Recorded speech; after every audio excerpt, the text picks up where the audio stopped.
Hare Krishna, everybody.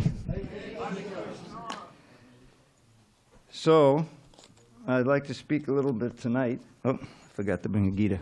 Can you give me a Gita? Oh boy. Okay.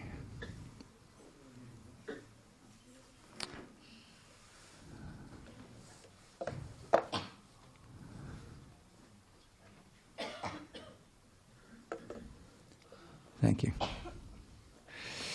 So tonight we're going to review a few verses from the Bhagavad Gita. And before I do, let me offer my obeisance to my spiritual master.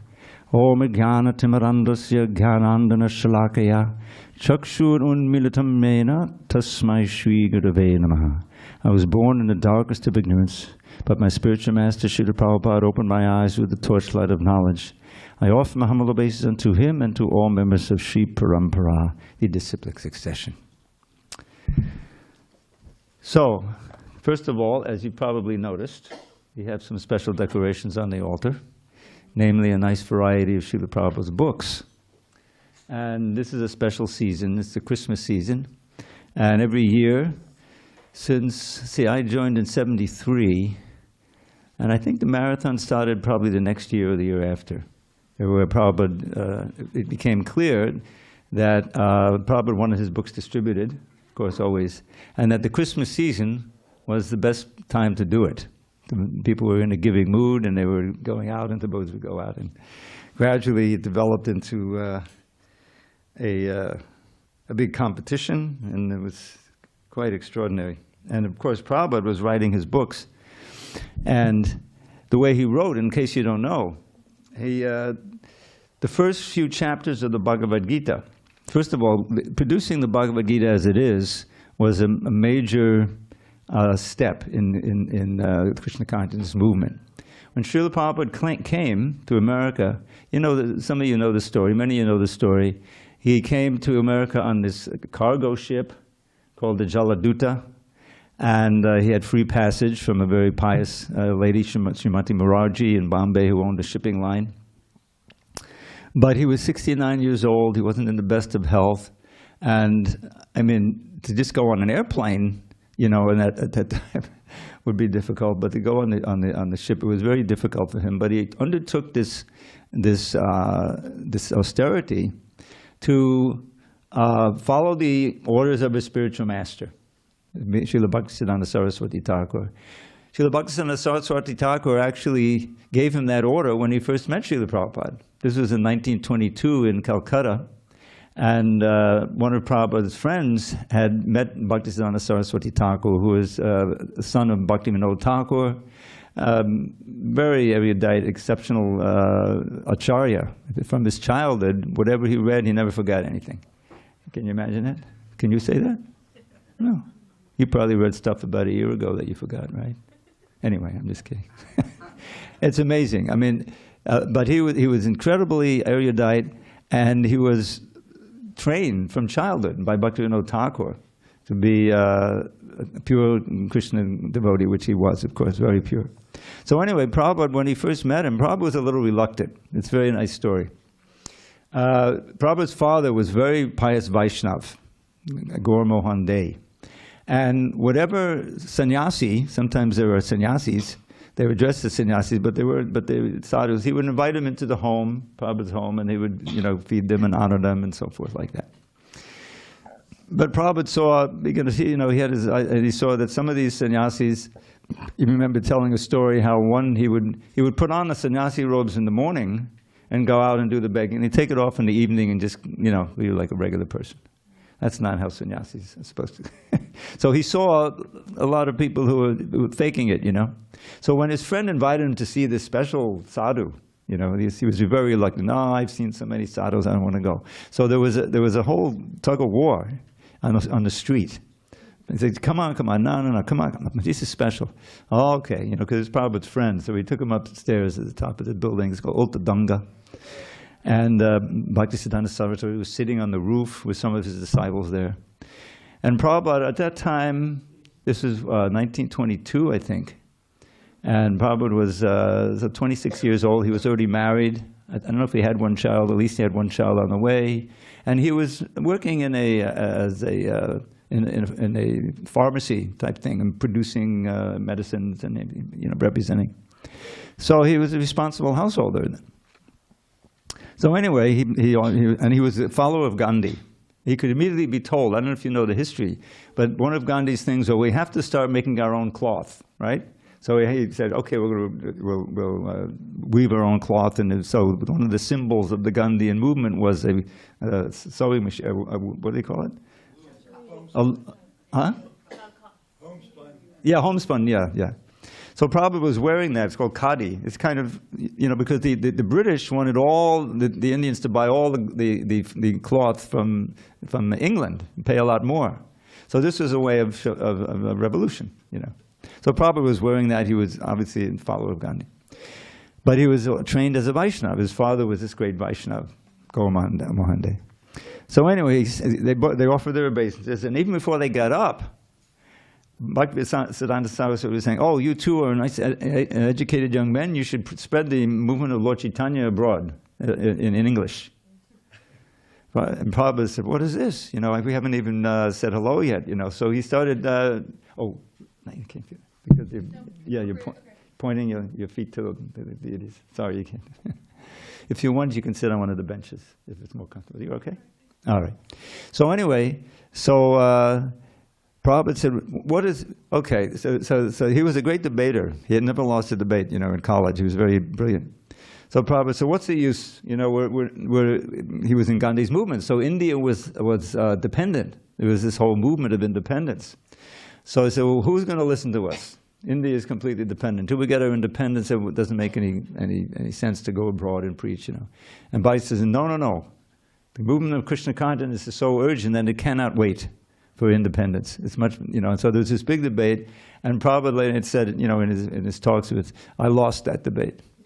And that was the first time he ever lost a debate. But he said he was very happy to lose that debate. He felt very moved by Bhaktisiddhanta, and he said in his heart he accepted him at that moment as his spiritual master. So later he took initiation, and he worked. He had his business, and he had his family. He had several children and his wife. So he was working, but at the same time supporting the Gaudiya Math, which was the ISKCON of India that Bhaktisiddhanta started. Many temples with ashrams all over the country. 64, I think. It was amazing what he was doing, what he did. And but that order stayed with Prabhupada, and later on Bhaktisiddhanta reiterated it. And especially because Prabhupada was good at writing. He would write for I think Back to Godhead he started in the magazine. But there was other English periodicals that he wrote for that were very impressive.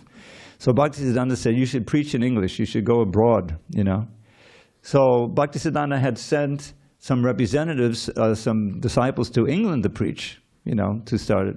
And they worked for maybe a year, but they couldn't do much, and so they came back. So when Prabhupada finally decided, well, it's time, he had written his books, he had written the Srimad Bhagavatam. You see in the center altar there, not the full Bhagavatam, because there's 18 volumes. I think they have 9 or 10 volumes of it. But he wrote the first 3 volumes with the first canto with great effort, all on his own. He had no money. He had to beg money to preach the next volume and so forth. And he was his own proofreader and editor, But he got them printed, and when he had those printed, he felt, now I have the ammunition. He didn't use that word, but he had a big book, one of those big trunks full of Bhagavatams, or maybe several trunks. So those were loaded on the Jaladuta, and this was in maybe June or July of '65 in Calcutta. So it was a tough trip. He had 3 heart attacks on the way. 2 heart attacks, sorry, and then he prayed to Krishna, if I have another heart attack, I'll surely pass away. So Krishna came to him in a dream, and he told him, don't worry, I'm going to take charge of the ship. And now I lived in Miami for 6 years, and I know there's a hurricane season in the Atlantic. It starts in like July, August, September, like that. So that's when Prabhupada was traveling. He was traveling in August, September of 1965 in the Atlantic Ocean. But it was It was incredibly, it was like going over a lake. Someone's phone is going off? All right, turn the phone off, please. So, it was an easy passage after that. And he landed in Boston, and they went to New York, then he went to Butler, Pennsylvania, which has become famous. I'm not going to say why, you know why. But he went there and stayed a few weeks. He had a contact. Then he came to New York, where eventually he was able to start the movement in Lower East Side, 26 2nd Avenue. So, but what books he had? Those 3 books. But that, and he would actually support himself by selling those books on the street and in some of the New Age bookstores in Manhattan. I lived there. I knew some of those bookstores, and they would accept a set on consignment, you know, and if they sold them, they give him some money. So anyway, it was very difficult for a year, but he was able to establish a place in 26 2nd Avenue, but he really wanted the Bhagavad Gita to come out, you know, and he was able to. Who would print it? Anyway, it's a whole story. I won't get into it. It was a miracle the way he got the first volume printed. It wasn't this book. It was an abridged version, much shorter, because the publishing company, Collier's, Macmillan, they weren't ready to commit to a 1,000-page book. But they needed the Bhagavad Gita. It was a New Age time. It was, you know, it was the days of the hippies and George Harrison and My Sweet Lord, and you know, there was a lot of interest in the East, in India, and Indian music.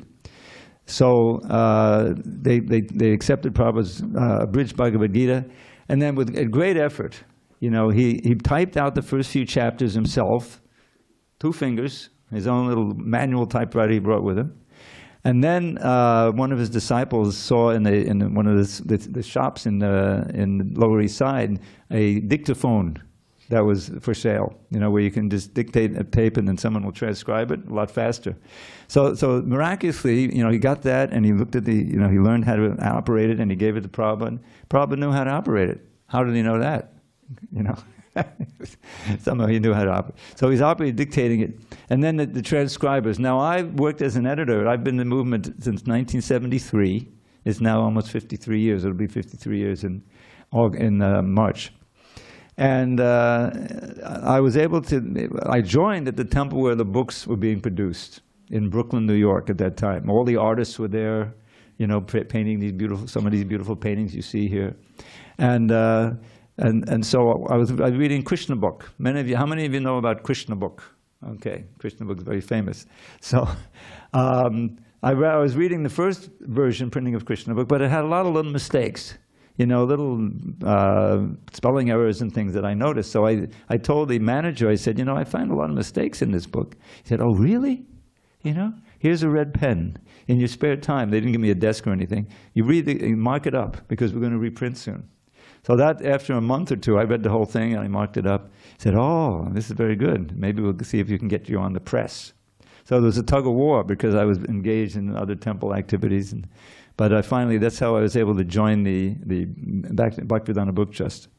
And anyway, it's a long story, but I've been working with them ever since and helping produce these books. So when this book came out in its first form in 1972, Prabhupada was so ecstatic. There's a beautiful picture of him looking at one of the first copies, and he saw his smiling his wonderful smile that the unabridged Bhagavad Gita had come out. So I'm going to read a little bit from the Bhagavad Gita, a couple of famous verses, and we'll discuss them.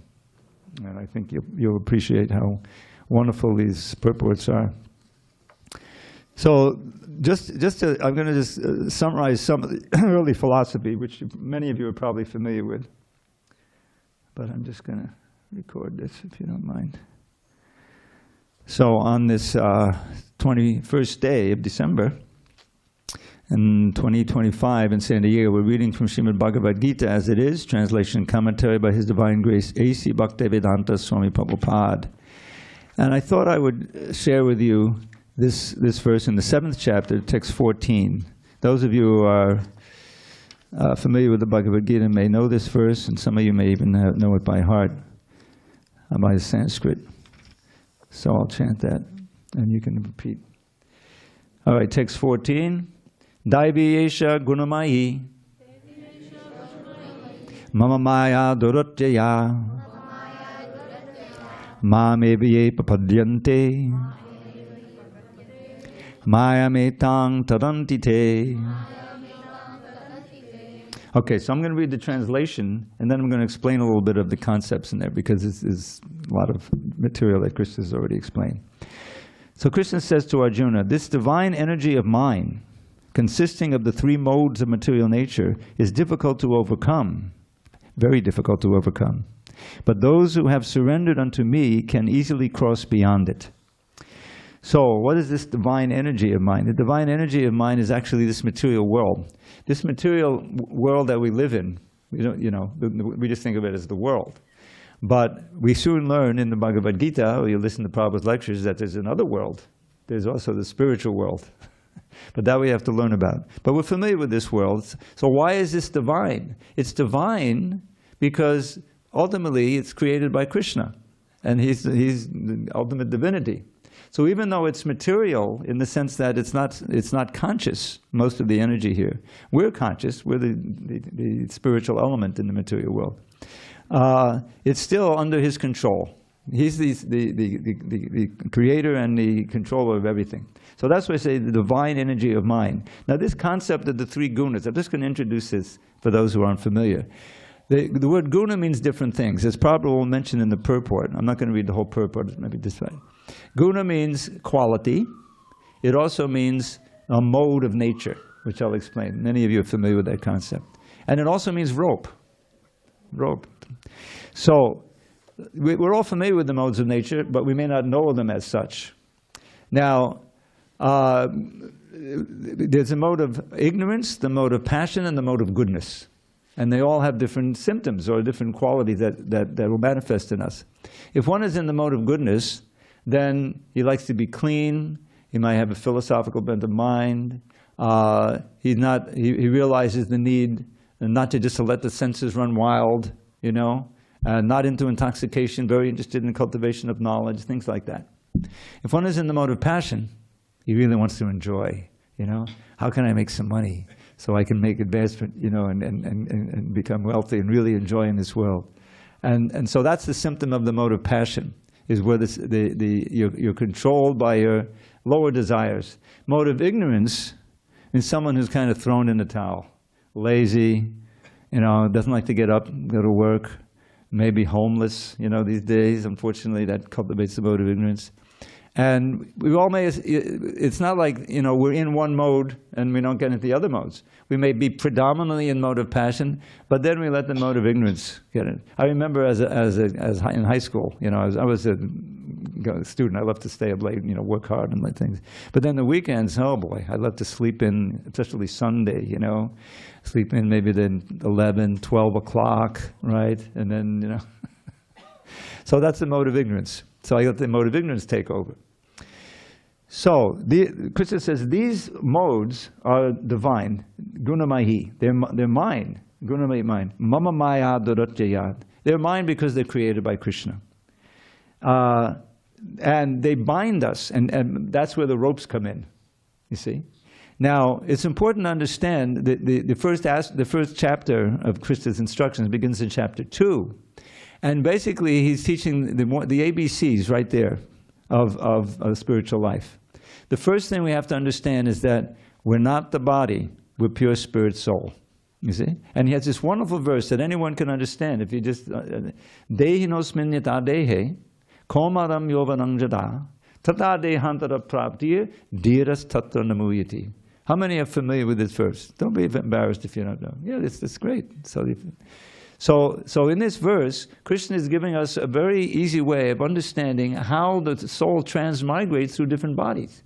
Because if you think of your life, all of us, none of us are like newborns here. Maybe one in the back and some others, But we all have experience. Like you kids, you can remember when you were 5 something, right? A few of the things. See, right? Now you're what, 8, 7, 10? Oh, okay.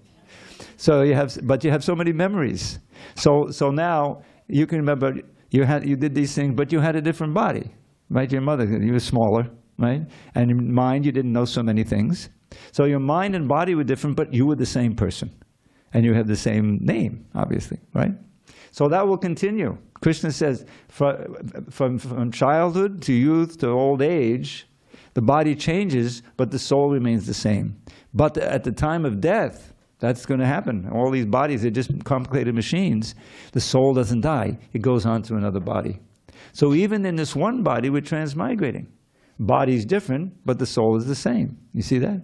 Now, the corollary to this, and this is a big jump, but it's a very important understanding. We've also had previous bodies, right? You understand that, right? This isn't your first body. You've had a previous life. And you were probably a nice devotee. That's why you're born in a devotee family. You see? So Krishna says, this is a very important thing. Because Krishna consciousness, if you really take it seriously, well, you know, there's certain things you have to take on that may not be so attractive, like getting up really early. So you have time to chant Hare Krishna and perform, or even come to the temple and have Mangalarti. So there are do's and don'ts, as in any discipline. I always give the example, or you know, if you want to become a champion Olympic pole vaulter, right? So, because you saw on TV, oh, that's attractive, I can do that jumping, you know, I think I can do it.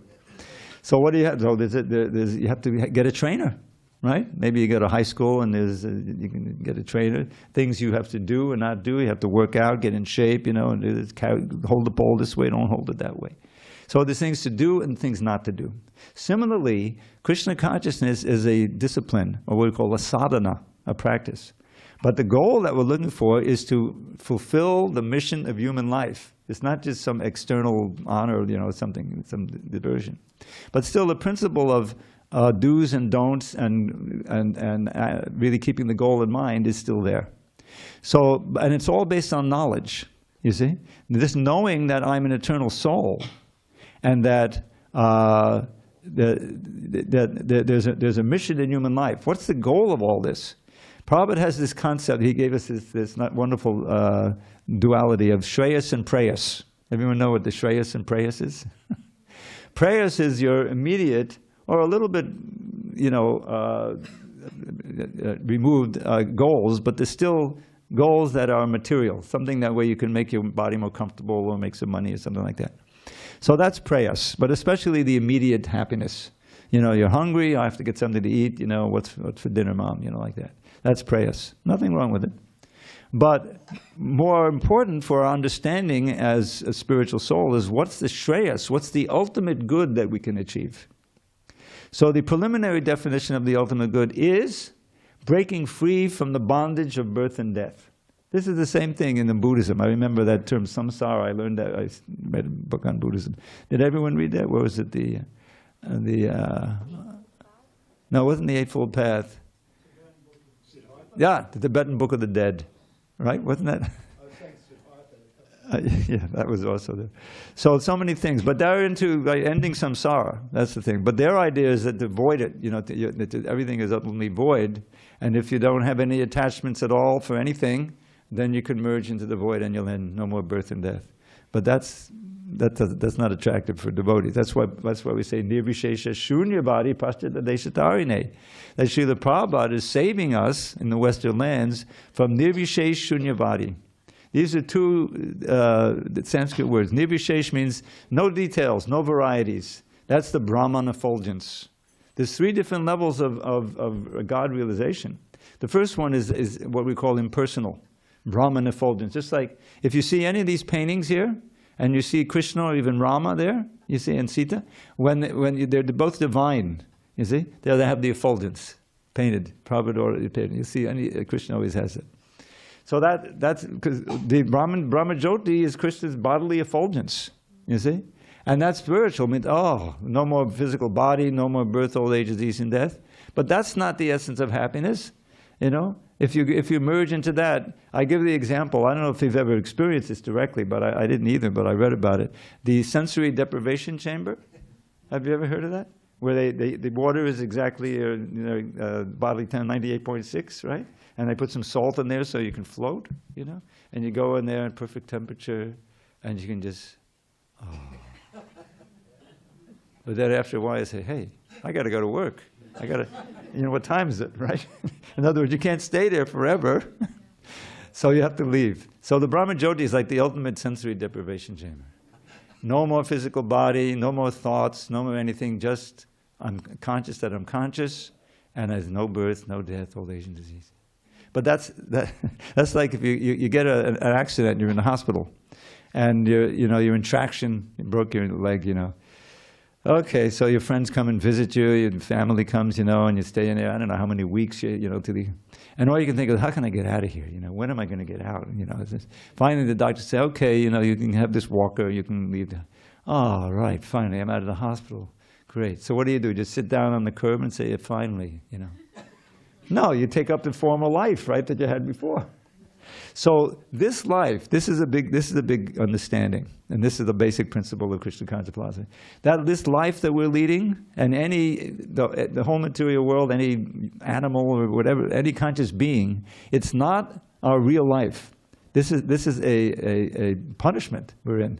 This birth, old age, disease, and death. Yes, there are some pleasures that we can enjoy, both gross and subtle in this world. But you notice that they're all temporary? Yes, they come and they go. And so the wise don't take their pleasure there. Anyone who's heard me give class knows I chant this verse practically every class. It's so fundamental to our understanding.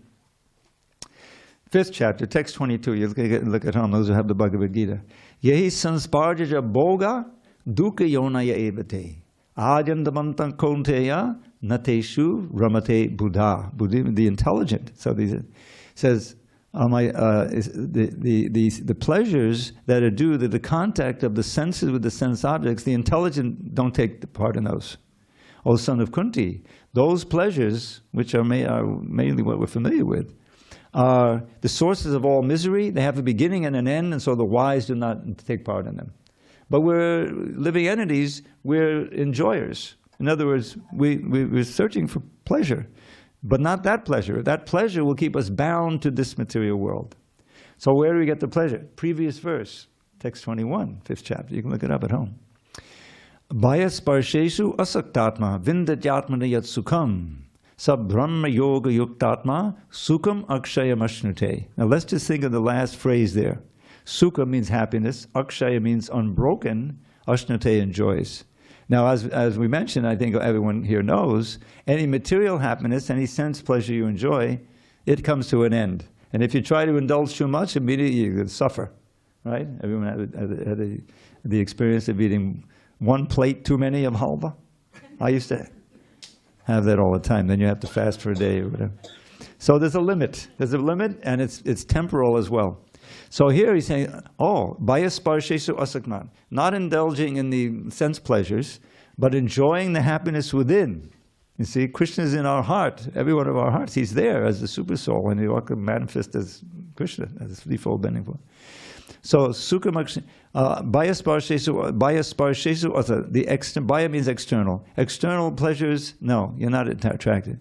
Vindityatmana yat sukham, enjoying the happiness within. Sab brahma yoga yuktatma. Atma is the self, that's us. Yukta means linked. It's the same word, the origin of yoga and yoke, it's been attached. Linked up to the Supreme Brahman, that's Krishna, God. Yuktatma, and by doing that, through devotional service, the process of Krishna consciousness, sukham akshayam ashnate. You could enjoy a happiness that is unbroken. And we saw that with Srila Prabhupada. In every circumstance of life, even the difficult circumstances he had to go through in order to preach and everything, he always had that inner peace and that inner joy, which he was ready to share with us. Most especially and most importantly, with the chanting of the holy name. This is a special benediction of Krishna, having come in an avatar of Lord Chaitanya, just a little more than 500 years ago. Now, Krishna came 5,000 years ago and spoke the Bhagavad Gita. Now, in relative time, and that's like yesterday. But Lord Chaitanya just came 5 minutes ago, comparatively, 500 years. But they're the same person, but teaching in different ages. In Arjun's time, this was Dwapara Yuga, and the main process was actually deity worship at that time. But he taught Arjun the fundamentals of spiritual life in this Bhagavad Gita. And Srila Prabhupada has translated and explained it for us for practice.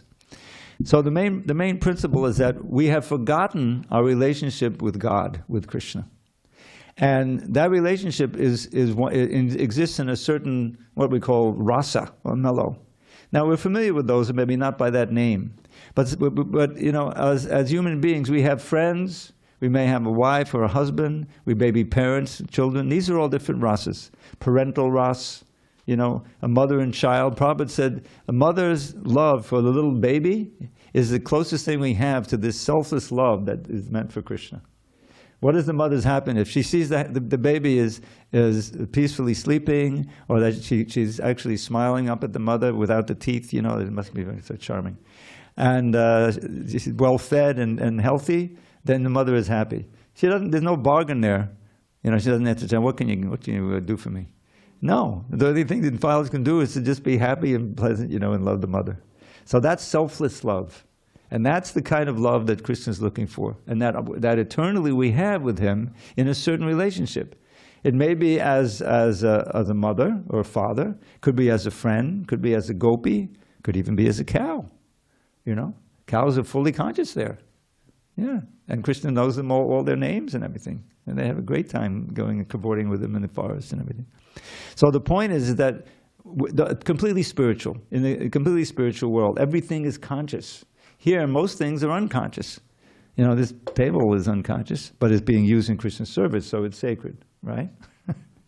But our bodies are also, by nature, unconscious. We infuse them unconscious because we're present in the body. So the whole art and science of Krishna consciousness means reviving our natural state of being. It's not something artificial. What is that verse? Nitya Siddha Krishna Prem Sadhya Kabunoi Shavanadi Shuddha Chitte Kodaye Udoy. This is a Bengali verse. This is a verse Lord Chaitanya taught to one of his main disciples, Sanatana Goswami. So it's a very simple concept, and it's very encouraging. It means the eternal perfection of pure love for Krishna is already there. The perfection of love for Krishna is the eternal factor of the living being. We have it, but we've forgotten it. Nitya Siddha Sadhya Kabunoi. It's not something that has to be brought from outside or has to be developed. Like, you know, this idea, well, I'm not naturally a pole vaulter, but I can learn to do that, you know, if I work hard, you know. But no, this is intrinsic to every living being. So how do we evoke it? How can we achieve that, you know, or revive that? Shravanadi Shuddha Chitte. By the process of hearing about Krishna, beginning with the holy name, but not exclusively, Bhagavad Gita, all these. Shravanadi means hearing, etc. What comes after hearing? Chanting. Just like at the kirtan. It's the perfect thing. I chant, you hear, you chant, I hear. And this way we're hearing and chanting. And if you do it, you know, with full consciousness and devotion, you feel the presence of God. And it's very joyful and but beautiful. It is the dharma of the age. Sankirtan Yajna, the sacrifice of congregational chanting. What's the big sacrifice?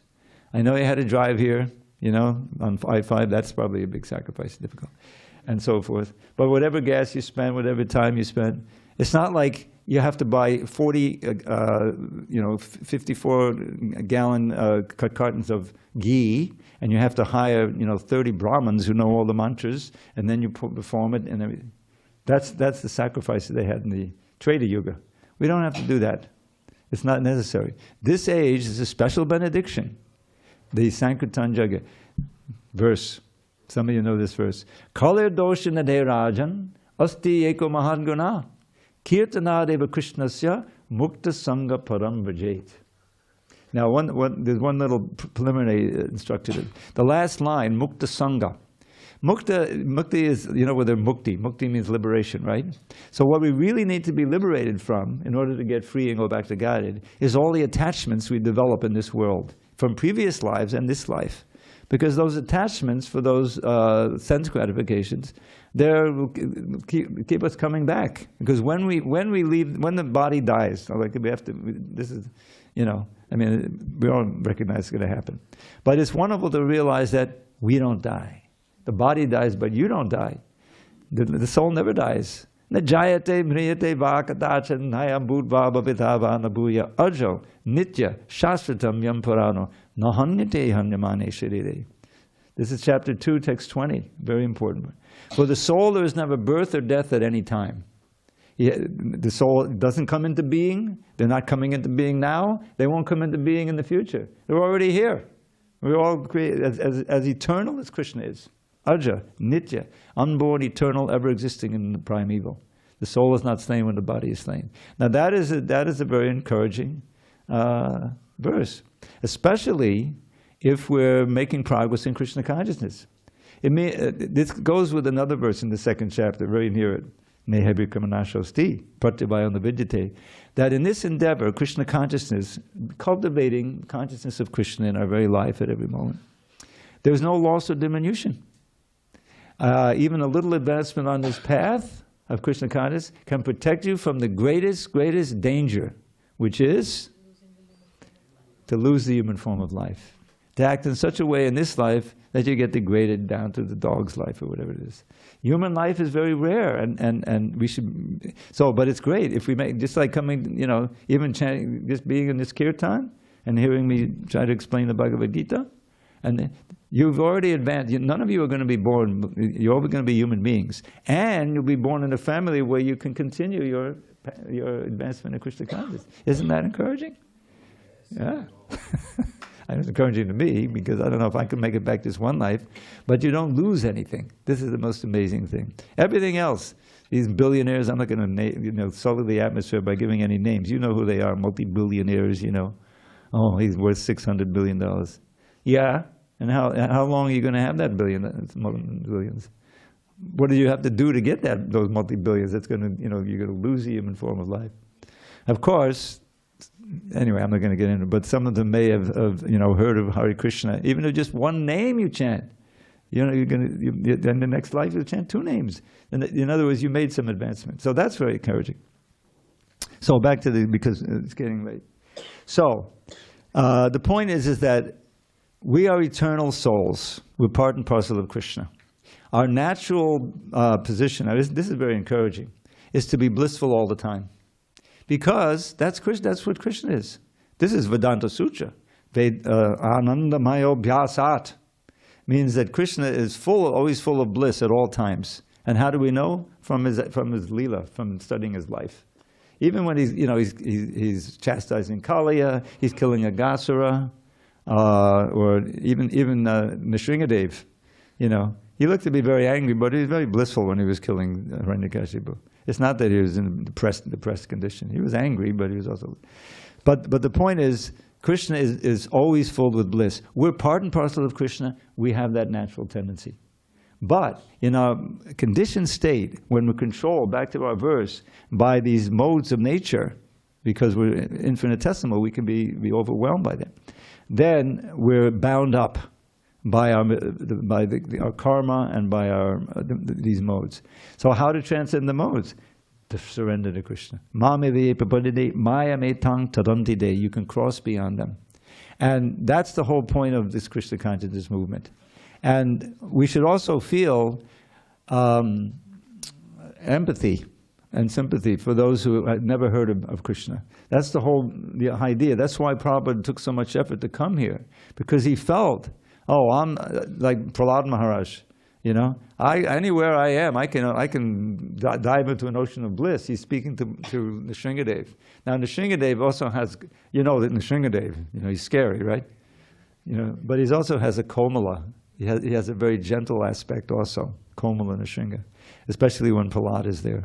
He's holding Prahlad on his lap or whatever, because he loved Prahlad. So what does Prahlad say? He says, He's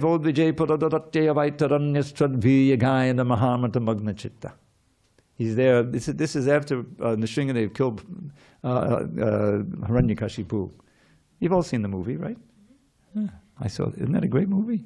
Yeah. So he kills Nrsingadev, and then there's all these prayers. The demigods are praying to him, but he's still angry. But Prahlad goes up to him, and as soon as Prahlad. Right? He becomes Komala Nrsinga, very gentle, you see. So even in killing the demons, Krishna is still blissful. It's just recreation. He's never depressed or anything. So our nature is to be like that. And if we revive our eternal relationship with Krishna in this rasa, which basically, the Dasya Rasa is the foundation of them all. Who can be greater servants of Krishna than the gopis or his mother Yashoda? They're great servants, but they have this, the parental rasa or this conjugal rasa, love. So we should take this verse seriously, and this surrender to Krishna. What does that mean? It means find out what Krishna wants. And what he wants basically is that you find my genuine representative and you surrender to him. In other words, Prabhupada, when he came, what did he want? He had this little temple, right? And what did he want people to do? Chant Hare Krishna. So you come there, and then he didn't have a drum at first. He had half a bongo drum. I used to play the bongos, So he had it in Tompkins Square Park. 4 hours with the little bongo, he was mesmerizing people. So they chant, and then they're ready to hear, and so they hear Bhagavad Gita. Not this Bhagavad Gita, but he was speaking of Bhagavad Gita. Then afterward, I think another kirtan, and then what? Prasadam, right? that was another important part of it. Prabhupada was cooking the first feast, you can imagine, why he got so many followers. So it's all part of Lord Chaitanya's program.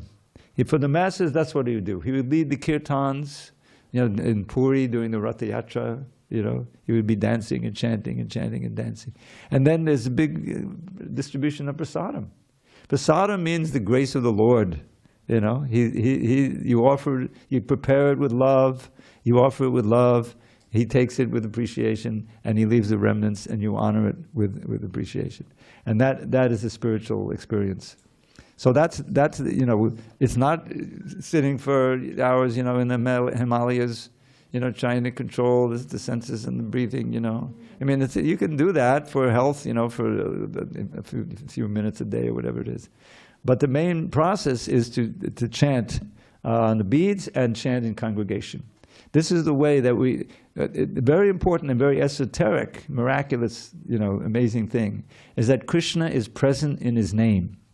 And is even identical in his name, especially when it's chanted purely.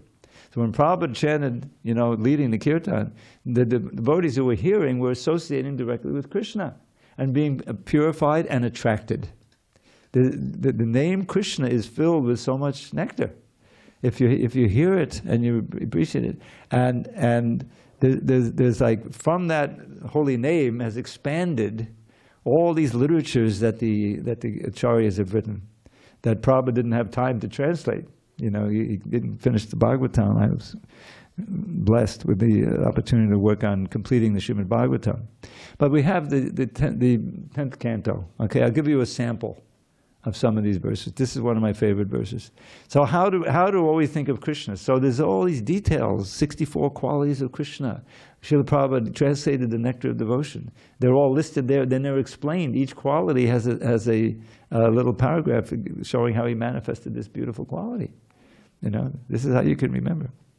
So here's a sample. And the Sanskrit language, it's not that difficult to learn. I mean, it's difficult to learn the language, but to learn how to chant these verses, not so difficult. I have recordings that can help you. So this is a meditation on Krishna. There's a beautiful painting of this also. Of entering the forest of Vrindavan with his friends, and the cows are there. There's this one little calf that is nuzzling up to him, as he comes playing the flute. And the gopis are there watching, we're going to be separated from Krishna for 6 hours. What's going to happen? Beautiful. So it's described. Here's how the Sanskrit goes. You can think. Some of you may know this verse. Barha pidam natavadavapu karneyo karnikaram bibran vasa karnaka kapisham vaijayanting chamalam arandranveno hadata sudeha puriyan gopa vrindar vrindaranyam sapadanamanam pravishat gita kirtihi. Now I was in Brooklyn when there was a devotee there named Muralidhar, who was one of the best painters, who was painting the translation of this verse. It was a beautiful painting. So here's the translation. I put it into a little poem. With lovely peacock plume upon his head, and fragrant flower placed upon each ear, he enters Braja's wood with graceful tread, a handsome dancing actor without peer. His golden yellow raiment brightly glows, his splendid garland reaches to his knees, and from his luscious lips the nectar flows, and fills his flute with charming melodies. As Krishna thus begins his blissful day, with cowherd friends who sing his glory sweet, he beautifies Vrindavan's forest way, with fine impressions of his lotus feet. And now I see that I completely forgot that they were going to put, you're going to put on a little play or something? Okay, I'm sorry I forgot. So we'll end it there. You have a question? I have something I would like to say. Can I get a mic? You could. But now what's going to happen? I'm going to get in trouble with the managers. You do ours, and then we will give you, you can do what you want after that. Oh, it's that short, huh? It's not really a play, it's just kind of like a presentation, so. Okay. It will take 2 minutes. Can you allow them? Oh, they want to do something? Okay. Okay, we have 2 mics. All right, so I'm gonna. Time for anything right now? Let's wait and see after this presentation if we have any more time. Okay, good. First, Ganesh Master will speak. We'll see what time is left after. All right. Anyway, if you want the poetry, Dravida108@gmail. You write to me, and I'll send you my whole file. All grace, Hari Hari Bo. Hare Krishna.